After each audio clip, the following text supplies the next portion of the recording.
जब मैं यहूदी खानदान या मालिकाना या बहुत अमीर माली इंस्टीट्यूशंस के शब्द सुनता हूं तो मेरे दिमाग में रॉथस्चाइल्ड्स का नाम आता है। ये शब्द उन मशहूर अश्केनाजी यहूदी खानदान से जुड़ते हैं, लेकिन जब मैं इन्हें अमेरिका के साथ सोचता हूं तो थोड़ा सा उलझ जाता हूं, क्योंकि जब रॉथस्चाइल्ड्स ने सभी पर गहरा असर डाला तो उनका सबसे ज्यादा जोर यूरोप में था, जब उनकी ताकत बुलंद थी। ठीक है, मैं स्वीकार कर लेता हूं कि आपके वीडियो में आप एक अमीर अश्केनाजी यहूदी खानदान के बारे में बताएंगे जो फाइनेंस स्पेस के मालिक हैं, और अमेरिका में दूसरे यहूदी खानदानों के बारे में भी। ये खानदान हमारे जीवन पर काफी असर डाल चुके हैं। गोल्डमैन सैक्स परिवार 19वीं सदी की बवारिया में शानदार मंजर और पुरक्षिश गांव के दरमियान एक कहानी ने इम्कान, दोस्ती और माली ताकत का दौर शुरू किया। यह सब मार्कस गोल्डमैन नाम के एक शख्स के साथ शुरू हुआ, जिसका सफर अंत में अमेरिका की माइशत का लिबास बदलने वाले एक माली सल्तनत की पैदाइश तक ले गया।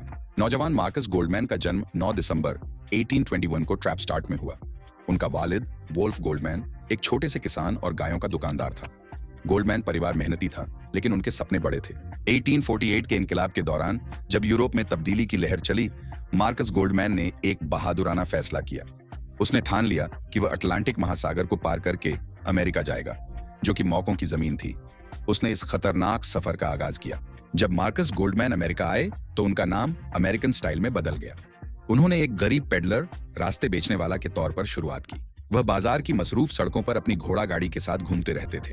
यह उनके लिए एक बहुत आसान शुरुआत नहीं थी, लेकिन वह अपनी राह खुद बनाने के लिए पूरे आज्ञाकारी थे। फिलाडेल्फिया में मार्कस गोल्डमैन को जीवन के एक बदलाव का सामना करना पड़ा। भाग्य ने उसे एक बोर्डिंग हाउस में कमरा किराए पर लेने का मौका दिया, जिसी कमरे में उसका पुराना दोस्त जोसेफ साक्स पहले रहता था। यह मुलाकात एक जीवन भर की दोस्ती की शुरुआत का संकेत था। 1869 में मार्कस गोल्डमैन ने अपनी नजर न्यूयॉर्क सिटी की तरफ रखी, जो अमेरिका के मालियत का मरकज है।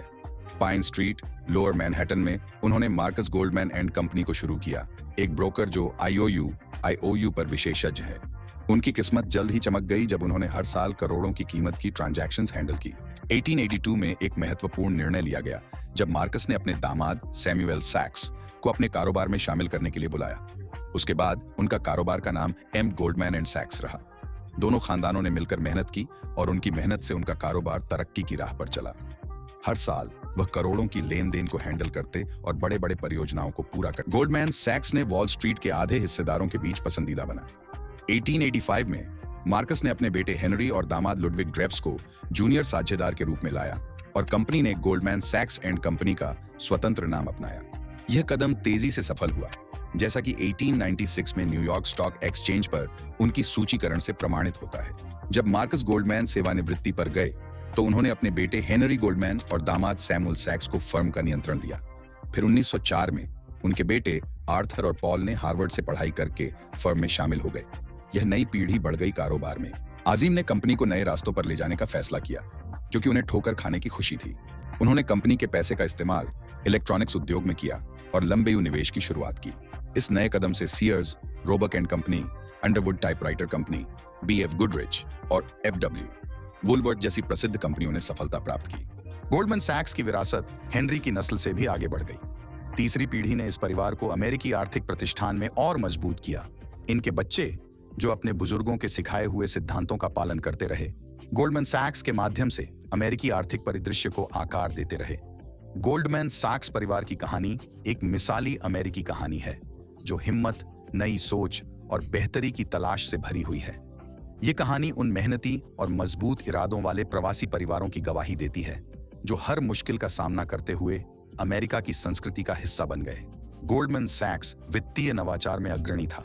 इसने पहली बार उद्यमियों के लिए कमर्शियल पेपर से वित्त प्रदान किया। इस तरीके ने नए व्यवसायों को जरूरी धन दिया और कंपनी के विकास का रास्ता खोला। 1896 गोल्डमैन सैक्स न्यूयॉर्क स्टॉक एक्सचेंज में शामिल हुआ और वैश्विक स्तर पर अपनी पहचान बनाई। यह कंपनी के सफर में एक महत्वपूर्ण कदम था, जिसने इसे वित्तीय दुनिया में प्रभावशाली बनाया। 20वीं सदी के दौरान गोल्डमैन सैक्स एक शक्तिशाली वित्तीय कंपनी बन गया। यह मर्जर और अधिग्रहण में महत्वपूर्ण भूमिका निभाता रहा और इलेक्ट्रॉनिक निवेश अनुसंधान वितरण में अग्रणी बना। इसने नए वित्तीय उत्पाद जैसे डीप डिस्काउंट बॉन्ड्स पेश किए। फर्म के नेताओं ने बाजार में बदलाव के साथ खुद को समायोजित करते हुए अपनी उत्कृष्टता की प्रतिबद्धता को बनाए रखा। 2000 के शुरुआती वर्षों में गोल्डमैन सैक्स ने .com बबल के फटने को सफलतापूर्वक संभाला। जबकि अन्य कंपनियां संघर्ष कर रही थीं। फर्म ने तकनीकी कंपनियों जैसे माइक्रोसॉफ्ट और याहू को सलाह दी। इससे न केवल उनका राजस्व बढ़ा, बल्कि टेक कंपनियों के लिए यह निवेश बैंक और भी विश्वसनीय बन गया। सिलिकॉन वैली में उनका प्रभाव टेक उद्योग के वित्तीय परिदृश्य को आकार देने में महत्वपूर्ण रहा है। गोल्डमैन सैक्स का टेक्नोलॉजी में शामिल होना काफी आगे तक है। रॉकेफेलर सेंटर जैसी मशहूर प्रॉपर्टीज का मालिक होना दिखाता है कि यह परिवार रियल एस्टेट में भी निवेश करता है। ये निवेश न सिर्फ कीमती एसेट्स हैं, बल्कि उनकी माली ताकत को भी दिखाते हैं। ऐसी हाई प्रोफाइल प्रॉपर्टीज गोल्डमैन सैक्स के नाम से जानी जाती हैं और रियल एस्टेट मार्केट में उनकी अहमियत को दिखाती हैं। 2010 के दौरान गोल्डमैन सैक्स ने कंज्यूमर फाइनेंस में भी कदम रखा, जीएस बैंक और मार्कस बाय गोल्डमैन सैक्स को शुरू करके। यह इस बात की निशानी थी कि वे सिर्फ बड़े निवेशकों और कॉरपोरेशंस तक महदूद नहीं रहना चाहते, बल्कि आम कंज्यूमर्स की वित्तीय जरूरतों को भी पूरा करना चाहते हैं। पर्सनल लोन और सेविंग्स अकाउंट्स ऑफर करके उन्होंने अपनी पोर्टफोलियो को डाइवर्सिफाई किया और ज्यादा लोगों को अपना क्लाइंट बनाया। गोल्डमैन सैक्स के अलावा उनकी कॉम्प्रिहेंसिव इन्वेस्टमेंट बैंकिंग के वे यूएस ट्रेजरी सिक्योरिटीज मार्केट में प्राइमरी डीलर्स के तौर पर काम करते हैं। यह राष्ट्रीय कर्ज को मैनेज करने में एक अहम किरदार अदा करते हैं। क्लियरिंग और कस्टोडियन सर्विसेज ऑफर करते हुए गोल्डमैन सैक्स यह भी यकीन दिलाता है कि ट्रांजैक्शंस महफूज और प्रभावी रहें। वे मार्केट मेकर्स के तौर पर भी सेवा करते हैं। यह विभिन्न मार्केट्स जैसे कि इक्विटीज और करेंसीज में लिक्विडिटी को सुनिश्चित करते हैं। इसके अलावा उनका एक्सपर्टाइज विभिन्न फाइनेंशियल प्रोडक्ट्स जैसे कि क्रेडिट और मॉर्गेज बैक्ड सिक्योरिटीज के ब्रोकरेज तक भी फैला हुआ है। विभिन्न फाइनेंशियल फील्ड्स में दखल रखते हुए गोल्डमैन सैक्स ने अमेरिका के आर्थिक लैंडस्केप को शेप करने में एक महत्वपूर्ण भूमिका निभाई है। वे लैंडमार्क फाइनेंशियल ट्रांजैक्शंस में शामिल रहे हैं, क्रिटिकल इकोनॉमिक पॉलिसीज पर सलाह दी है और बिजनेसेस को बढ़ने में मदद की है। यह शामिल होने से वे राष्ट्र के इकोनॉमिक इंजन के केंद्र में मौजूद हैं। परिवार की दौलत को देखकर हैरान होना तो सामान्य है। उनके पैसे कमाने के तरीके इन्वेस्टमेंट बैंकिंग से लेकर टेक्नोलॉजी वेंचर्स तक ने उन्हें एक बड़े माली मुकाबले के लिए तैयार किया है। उनकी कौशलता ने उनकी दौलत को बढ़ा दिया है। मगर गोल्डमैन सैक्स परिवार सिर्फ पैसे कमाने में ही मशहूर नहीं है, बल्कि उनका चैरिटी वर्क भी काफी मशहूर है। उनकी खैराती कोशिशें अलग अलग कॉज और ऑर्गेनाइजेशंस को मदद दी है। गोल्डमैन सैक्स परिवार धीरे धीरे चैरिटी शिक्षा पर ध्यान केंद्रित करता है। समय के साथ उन्होंने शिक्षा के क्षेत्र में संस्थानों, छात्रवृत्तियों, शिक्षण अनुसंधान और शिक्षण की प्रौद्योगिकी में सहायता करके शिक्षा की गुणवत्ता को बढ़ाया है, जिससे हजारों छात्रों के लिए अनूठे अवसर खुले हैं। उन्होंने स्वास्थ्य क्षेत्र में भी महत्वपूर्ण योगदान दिया है। उनका समर्थन चिकित्सा अनुसंधान और आधुनिक स्वास्थ्य प्रबंधन की स्थापना में महत्वपूर्ण रहा है, जिससे जीवन बचाने और चिकित्सा विज्ञान को आगे बढ़ाने में सहायक हुआ है। उनके दान ने कटिंग एज अनुसंधान को अनुदानित किया है, जो विभिन्न बीमारियों और चिकित्सा स्थितियों के इलाज में क्रांति लाई है। घर वाले के सहायक काम कला और सांस्कृतिक कार्यों तक पहुंचते हैं। उन्होंने उद्योग, मनोरंजन और सांस्कृतिक व्यवस्था में सहायता की है। उनके साथी ने समाज में गरीबी को कम किया, संस्कृति को संरक्षित रखा और समझ नफसत के मामलों का समाधान किया। उन्होंने दुनिया को अधिक न्याय संगत और सुरक्षित बनाने के लिए प्रोजेक्ट को संबंधित फंड दिए हैं। गोल्डमैन सैक्स परिवार का खास तत्व उनकी डोनेशंस की शिद्दत नहीं, बल्कि उनकी प्राइलैंथ्रोपिक एक्टिविटीज में हाथदारी है। उन्होंने प्रोएक्टिव तरीके से काम किया है, उन ऑर्गेनाइजेशंस के साथ गहरा ताल्लुक रखा है जिन्हें सपोर्ट करते हैं और उन कॉजेस में एक्टिवली हिस्सा लिया है जिन पर यकीन रखते हैं। गोल्डमैन सैक्स परिवार ने एक दैमी वारिस बनाया है जो उनके कारोबार की कामयाबी से ज्यादा लंबा है। ये उनकी शान को इंडिविजुअल्स और एक ऐसे खानदान के तौर पर चमकाता है जो समाज को बेहतर बनाने में गहराई से शामिल है। साफ है कि गोल्डमैन सैक्स परिवार ने अपना नाम वक्त की रेत पर लिख दिया है और उन्होंने अपने आप को अमेरिका की माइशत का बहुत अहम हिस्सा बना लिया है। प्रिट्जकर परिवार। प्रिट्जकर परिवार सिर्फ अमेरिका में ही नहीं, बल्कि सफलता, इनोवेशन और खैरातियत का एक प्रतीक है जो अमेरिका के व्यापार के मंजर पर गहरा असर छोड़ गया है। जब हम उनकी अमीर इतिहास में गहराई से झांकते हैं तो यह जाहिर होता है कि यह यहूदी परिवार का सफर क्विंटेसेंशियली अमेरिकन कहानी है। एक विजन, इस्तिकामत और बेहतरीन को हासिल करने की हमेशा की कोशिश का सफर। प्रिट्जकर परिवार की जड़ों का पीछा यूक्रेन तक किया जा सकता है, जहां उनके पुरखों ने परिवार के अमेरिकन ख्वाब का बुनियादी इमारत रखी। एब्राम निकोलस प्रिट्जकर परिवार का बाप 6 जनवरी 1896 को यूनाइटेड स्टेट्स में पैदा हुए। उनका जन्म यूक्रेनी यहूदी मुहाजिरों एनईपी और निकोलस जे प्रिट्जकर के बेटे के रूप में हुआ था, जो मुमकिनत की जमीन पर बेहतर जिंदगी तलाश करने के लिए आए थे। निकोलस जे प्रिट्जकर ने 1881 में कीव से शिकागो तक सफर का तजुर्बा वारबंद किया। पहले वह एक दवा धनीदार के तौर पर काम करते थे, लेकिन उनकी बेधड़क तलब इल्म ने उन्हें DePaul University College of Law से ग्रेजुएट होने तक पहुंचाया। उनकी गहरी यकीन के नजरिए में खजाना है, जो उनकी लिखी गई एक किताब में मजकूर है, एक खानदानी विरासत जो ये आइडिया की बलवा पर जोर देता है कि तुम्हारा वखार सिर्फ ये है कि तुम अपने आगे के नस्लों पर क्या असर डालो। अब्राम निकोलस प्रिट्जकर अक्सर मोहब्बत से एबे के नाम से मशहूर खानदान की विरासत का शमादार था। हार्वर्ड लॉ स्कूल से अपनी तालीम मुकम्मल करने के बाद उन्होंने अपने भाइयों हैरी और जैक के साथ प्रिट्जकर एंड प्रिट्जकर शुरू किया, एक कानून का फर्म जो उनके सफर का नया रुख था। हर प्रिट्जकर के भाई ने अपनी विशेष कौशल में महारत हासिल की थी। हैरी ने आपराधिक विधि में, अब्राम ने व्यावसायिक विधि में और जैक ने रियल एस्टेट विधि में मास्टरी प्राप्त की थी। उनकी एकत्रित विशेषज्ञता और अच्छा प्रदर्शन ने उनके भविष्य के लिए मजबूत आधार बनाया।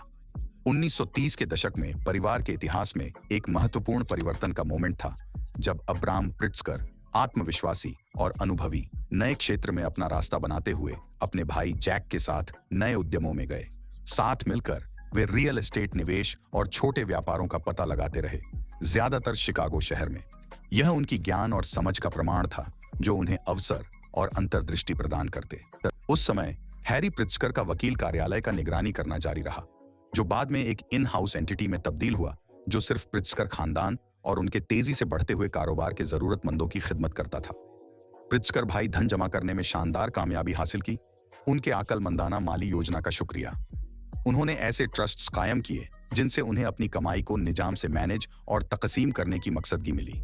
ये माली दानवायत उनकी दौलत को ज्यादा टैक्स से बचाने के साथ साथ उन्हें रिसोर्सेज को अपनी मर्जी के मुताबिक तकसीम करने की इजाजत भी दी। अब्राम निकोलस प्रिट्जकर के 3 महारतमंद बेटों के जरिए उसका विरासत उनका सिलसिला जारी रखा। जे प्रिट्जकर, रॉबर्ट प्रिट्जकर और डोनाल्ड प्रिट्जकर। ये दूसरी नस्ल न सिर्फ खानदान का विरासत फॉरवर्ड ले गई, बल्कि अमेरिकन कारोबार का मंजर भी दोबारा शक्ल दिया। जे प्रिट्जकर अपने बड़े भाई ने एक बहुत ही सोच समझकर नजर रखा था, जो उनके परिवार की धन को बदल दिया। उन्हें अपने चाचा हैरी के चलाए जा रहे कानून फर्म से संतुष्ट नहीं थे। इसके बजाय जे ने फैसला किया कि परिवार के धन को अलग अलग क्षेत्रों में लगाया जाए। अपने भाई रॉबर्ट के साथ मिलकर उन्होंने एक होल्डिंग कंपनी मार्मन ग्रुप बनाई। इसके साथ ही उन्होंने 60 अलग अलग उद्योगी कंपनियों का पोर्टफोलियो बनाया, हर एक में नए विचार और नए आइडियाज को बढ़ावा दिया। लेकिन जे का सबसे बड़ा वारिस अभी भी बाकी था। 1977 में उन्होंने अपने दूसरे भाई डोनाल्ड के साथ मिलकर हयात होटल चेन की शुरुआत की। उन्हें यकीन था कि बड़े हवाई अड्डों के नजदीक एक उच्च स्तर का होटल बनाना एक बढ़िया व्यवसाय रणनीति होगी, और उनका यह विचार सही था। हयात रीजेंसी अटलांटा अपने खूबसूरत एट्रियम लॉबी और ग्लास के लिफ्ट के साथ तुरंत एक उदाहरण बन गया और अगले हयात होटल्स के लिए एक मिसाल बनी। रॉबर्ट प्रिट्जकर एक जबरदस्त औद्योगिक अभियंता थे। उनकी व्यक्तित्व बहुत ही दिलचस्प थी। उन्होंने सिर्फ अपने खानदान के व्यापार में हिस्सा नहीं लिया, बल्कि अपनी शिक्षा में भी बहुत कुछ किया। उन्होंने इलिनॉय इंस्टीट्यूट ऑफ टेक्नोलॉजी और बाद में university of Chicago graduate school of business से पढ़ाई की। उनके विशेष व्याख्यानों और उनकी असली दिलचस्पी दुनिया के व्यापार में थी। उनका तरीका तालाबा को गाइड करने का, समझने का कि कंपनियों को खरीदना चाहिए या नहीं, यह उनका काम था। उन्होंने छात्रों को प्रोत्साहित किया अपने अनुभवों और अपनी मर्जी से आगे बढ़ने की। डोनाल्ड प्रिट्जकर हायट होटल श्रृंखला के साथ मुस्तकबिल की तरफ तेजी से काम कर रहे थे। उन्होंने हायट को एक ग्लोबल होटल श्रृंखला बनाने में काफी मेहनत की। उन्होंने हायट के राष्ट्रपति के तौर पर काम किया। जब उनका इंतकाल हो गया, तब हायट दुनिया के शीर्ष होटल श्रृंखलाओं में आने का दावा कर रहा था। डोनाल्ड की नेतृत्व का एक महत्वपूर्ण पहलू था हायट की संस्कृति को बनाए रखना, जिसमें सुधार और टीम वर्क को महत्व दिया गया। 2005 में जॉन ने अपने दोस्त टॉम गॉटलीब के साथ जियोलो कैपिटल नाम कंपनी शुरू की। जियोलो कैपिटल ने होटल, मनोरंजन और स्वास्थ्य और कल्याण कंपनियों में पैसे लगाने का काम किया। उनका लक्ष्य था लोगों के अनुभवों को बेहतर बनाना। उन्होंने 2009 में मशहूर कार्मेल वैली रांच को खरीदा। रिसोर्ट को उनकी मदद से काफी सुधार मिला। फिर जियोलो कैपिटल ने जोई दे विवरे ब्यूटीक होटल श्रृंखला का बड़ा हिस्सा खरीदा। यह एक महत्वपूर्ण कदम था जो जोई दे विवरे के 30 होटलों को थॉम्पसन होटल ग्रुप के 12 होटलों के साथ मिलाकर कम्यून होटल्स एंड रिसोर्ट्स को बनाया।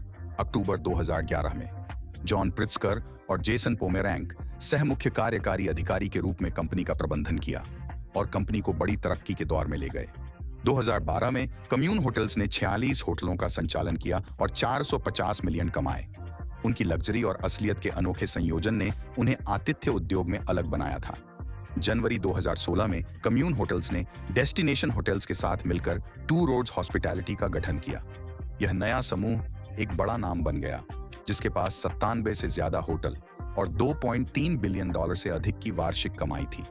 यह विलय जॉन प्रित्जकर की आतिथ्य उद्योग की यात्रा में एक महत्वपूर्ण मील का पत्थर था।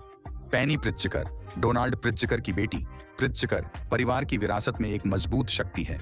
उन्होंने 28वीं संयुक्त राज्य अमेरिका की वाणिज्य सचिव के रूप में भी काम किया है।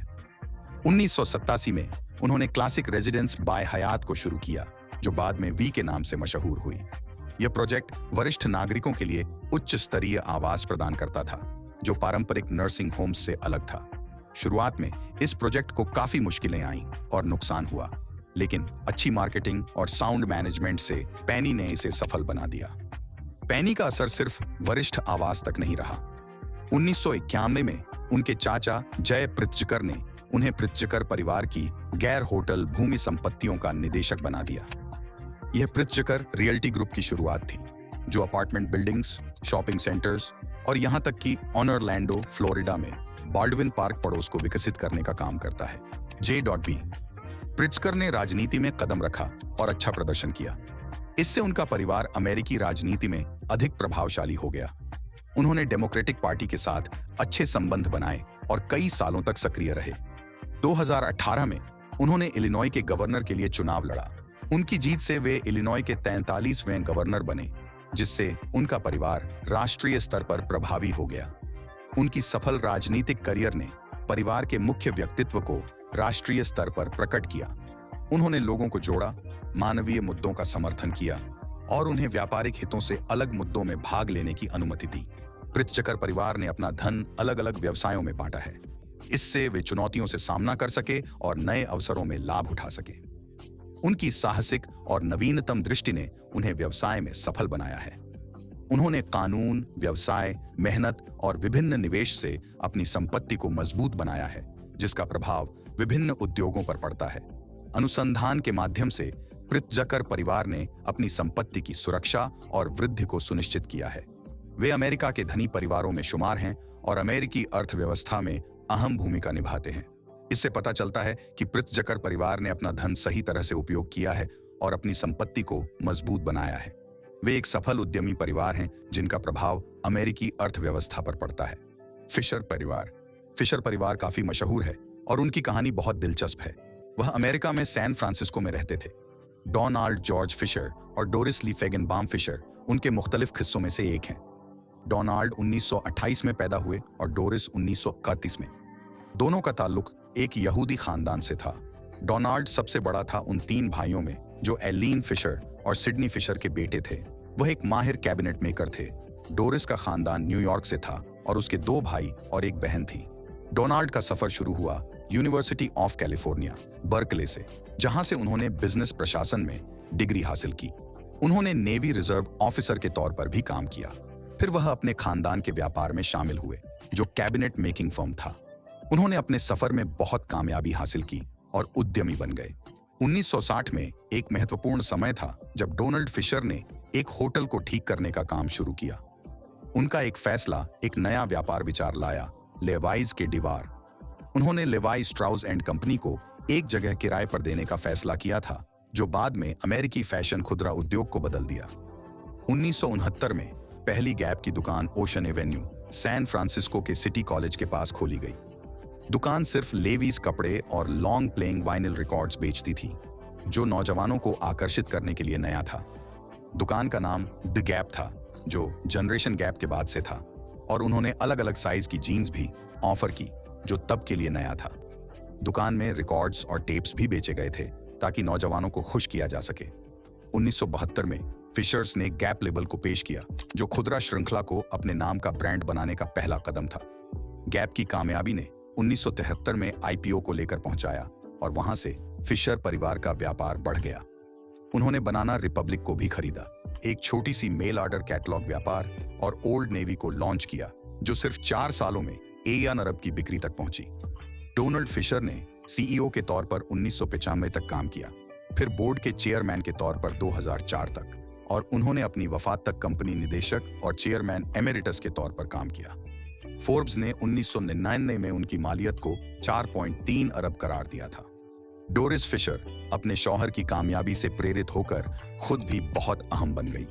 उनकी मोहब्बत कंटेम्परेरी वेस्टर्न आर्ट के लिए उनके पास बेहतरीन आर्ट कलेक्शन का आगाज एंडी वॉरहॉल, एल्सवर्थ केली और रिचर्ड सेरा जैसे मशहूर कलाकारों के काम शामिल होते हुए हुआ। उनका इंसानियत पसंदी भी बहुत दिलचस्प है, जिसने कल्चरल इंस्टीट्यूशंस को भी सपोर्ट किया। फिशर फैमिली का दूसरा नस्ल, जिसमें जॉन फिशर, विलियम फिशर और रॉबर्ट फिशर शामिल हैं, ने गैप इंक, एक रिटेल ताकतवर, की कामयाबी में बड़ा हिस्सा अदा किया है। ये यहूदी खानदान का अमेरिकन रिटेल मंजर पर असर और इन्फ्लुएंस है, जिसे अपने वालिदैन डोनाल्ड जॉर्ज फिशर और डोरिस एफ फिशर ने 1969 में गैप इंक का शुरू किया। जॉन फिशर डोनाल्ड के बेटों में से एक, जिसे गैप इंक में 17-23% तक का ओनरशिप है, नहीं सिर्फ गैप इंक में अपने वुसअत का हिस्सा होने के लिए मशहूर है, बल्कि उनके स्पोर्ट्स की दुनिया में भी वसी इमदाद को भी पहचाना जाता है। जॉन ओकलैंड एथलेटिक्स का प्रिंसिपल ओनर हैं, जो मेजर लीग बेसबॉल, और सैन जोसे अर्थक्वेक्स का प्रिंसिपल ओनर हैं, जो मेजर लीग सॉकर का है। उनकी स्पोर्ट्स में शिरकत उनके मुख्तलिफ दिलचस्प शौकात और कम्युनिटी एंगेजमेंट का सबूत है। विलियम फिशर, दूसरे बेटे, के पास गैप इंक में 15.94% का ओनरशिप है। विलियम का सफर कंपनी के अंदर MBA हासिल करने के बाद शुरू हुआ, जहां उन्होंने पहले बनाना रिपब्लिक के स्टोर डायरेक्टर के तौर पर काम किया। ये पहला हाथ से तजुर्बा उन्हें रिटेल बिजनेस में कीमती वसअतें फराहम करती हैं। विलियम का करियर गैप इंक के अंदर माजेद जिम्मेदारियों के साथ बढ़ने के तौर पर इवोल्व हुआ, जिसकी आखिरी में कंपनी के इंटरनेशनल एक्सपेंशन में शिरकत थी। उनका कारोबार के मैदान में इम्तियाज उन्होंने Manzanita capital, a London based private equity firm, का शुरू किया 2001 में। ये अलग कारोबार के दुनिया में ताजीती दामन और मुख्तलिफ बिजनेस डोमेन्स में समुंदर सफर करने की उनकी माहिराना अंदाज को दिखाता है। बिल्कुल, रॉबर्ट फिशर और डोनाल्ड जॉर्ज फिशर के दूसरे वारिस गैप इनकॉर्पोरेटेड में महत्वपूर्ण मालिकाना हिस्से के मालिक हैं। उनकी हिस्सेदारी की कीमत 15.47% है और वे कंपनी के रुकनीत में सक्रिय तौर पर शामिल हैं। उन्होंने कंपनी के नेतृत्व में बोर्ड के चेयरमैन, अस्थायी CEO और CEO के तौर पर विभिन्न दौरों में सेवाएं दी हैं, जिससे उनके अनुभव से कंपनी को विभिन्न चरणों में ले जाने का अद्वितीय तजुर्बा होता है। रॉबर्ट के नेतृत्व ने गैप इनकॉर्पोरेटेड को खुदारा उद्योग में महत्वपूर्ण खेल बनाए रखने में मददगार साबित किया है। दूसरी पीढ़ी के फिशर परिवार ने गैप इनकॉर्पोरेटेड की नवाचार और ब्रांड को मुख्तलिफ बनाने की वाजिब मदद की है। उन्होंने मल्टी ब्रांड रणनीति की परंपरा को बरकरार रखा है, जिसमें गैप, ओल्ड नेवी, बनाना रिपब्लिक और एथलेटा विभिन्न ग्राहक सेगमेंट्स को प्रभावित करते हैं। फिशर परिवार का सामाजिक और सुरक्षा सहायता में भी महत्वपूर्ण योगदान है, जहां गैप इनकॉर्पोरेटेड ने सुरक्षा और समुदाय समर्थन के क्षेत्र में काम किया है। गैप इनकॉर्पोरेटेड के अलावा फिशर परिवार ने सदकात और राजनीतिक उद्देश्यों में भी महत्वपूर्ण योगदान दिया है। उनका सदकात और गैप इंक ने फिशर परिवार के रहनुमाई में एक बहुत सी ब्रांड्स की स्ट्रेटजी अपनाई। उन्होंने अपने पोर्टफोलियो में हर ब्रांड को बहुत सोच समझकर शामिल किया था, ताकि वे मुख्तलिफ कंज्यूमर सेगमेंट्स और फैशन प्रेफरेंसेस को पूरा कर सकें। इस पोर्टफोलियो में गैप, ओल्ड नेवी, बनाना रिपब्लिक और एथलेटा शामिल हैं।